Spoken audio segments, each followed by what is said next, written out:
speaking to us on today. Arise and shine. It's time to get up. Yeah.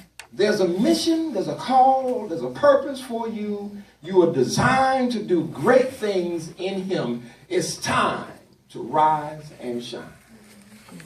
It's time to allow the light that's in you to radiate throughout the community, that all can see how great God is inside of you. Because the issue is, it's not you shining anyway, it's the God that's in you that desires to shine. Yes, sir. Yeah. Yes, sir.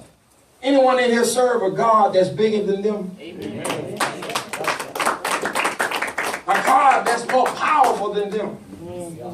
And so that God dwells within inside of you, and He's trying to shine through you.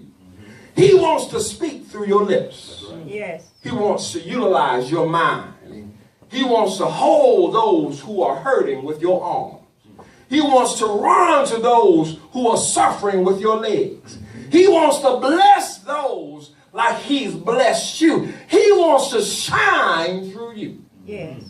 We as a people have got to be willing to participate in the plan of God. It's more than just about us. Yes. Yes.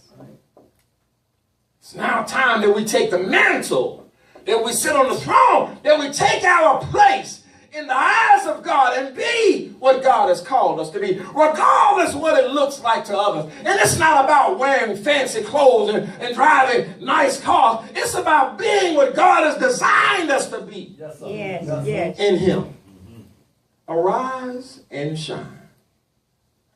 You know, I got this message. I was listening to my wife. My wife said some outstanding things. As a matter of fact, she spoke this into me. She said, it's time to shine.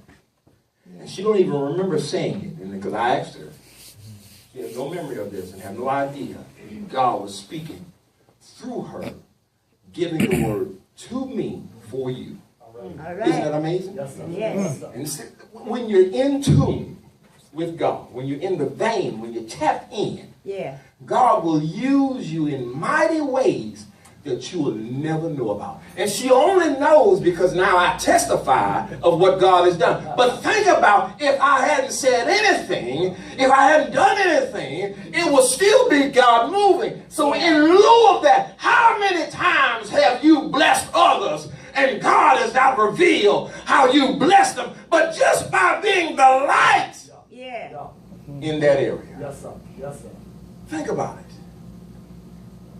Think about it. The time that you stood up, no one else would stand. Think about the time when you sang songs when no one else would sing. Or the times when you bent down to pray when everyone else was arguing. Yeah. But because of that, it intrigued someone, or it spoke to someone, or it touched someone, and God moved because of you.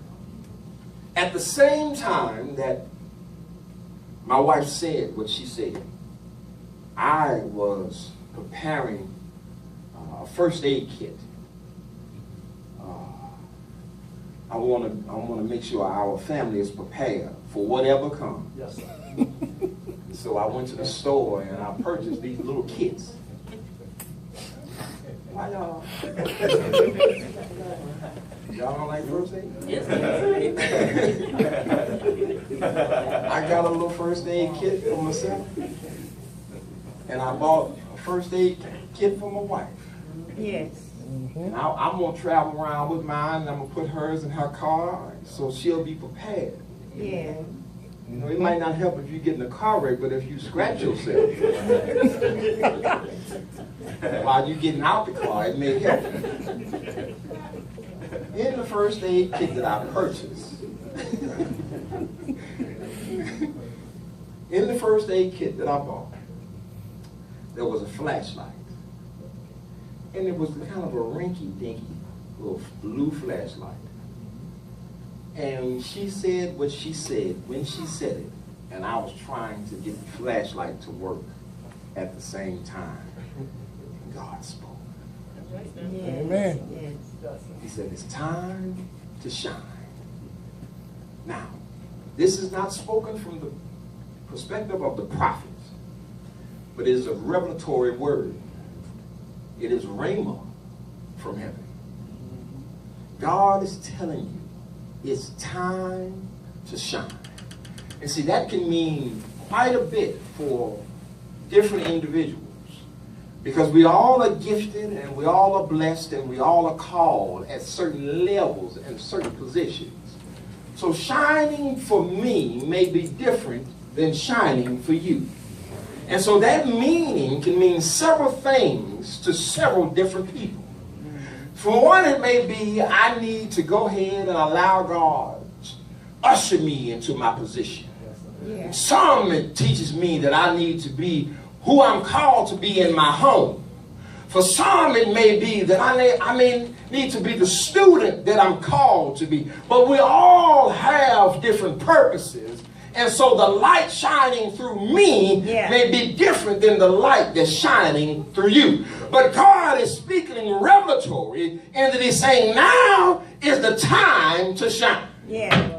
Yeah. Now is the time to get it started. Now is the time to allow me to shine through you. Yes. You know, the first aid kit only had one flashlight. Hallelujah. And so I gave the flashlight to my wife. I hadn't yet put it together. I was still trying to get it together. She looked at it and she said, I already have a flashlight. And she gave the flashlight back to me. I think she looked at it. It didn't seem like it cost very much. You know what I'm saying? You know, it was cheap. It was cheap. It was a cheap flashlight. And so she had what was on her nightstand a flashlight that had a little more value to it. And so she looked at that little flashlight, and it had a little keychain in it, jangled when you shook it. It sounded cheap. It sounded cheap. And so she shook it. It didn't, and the flashlight didn't come on. So she threw it back over there. Yeah. And God talked to me. He says, in that, God moved. Oh. Because I did not know how to get the flashlight to work. Yeah. So what I did was, it had a piece of paper wrapped around it, and there was a rubber band wrapped around the paper. Yeah. All I did was open up the paper, and I read the instructions. It wasn't but 2 or 3 lines. It wasn't a complicated flashlight. Yeah. Plastic. There wasn't a whole lot to it. But what I needed was in the instructions. Yes. Yes. Yes. See, sometimes it don't take a whole lot. You know, we want to read 2 and 3 chapters and 4 and 5 books, and all of that is great. But sometimes, just like Brill cream, a little dab will do. Sometimes all you need is Psalms 1 and 1. Yeah.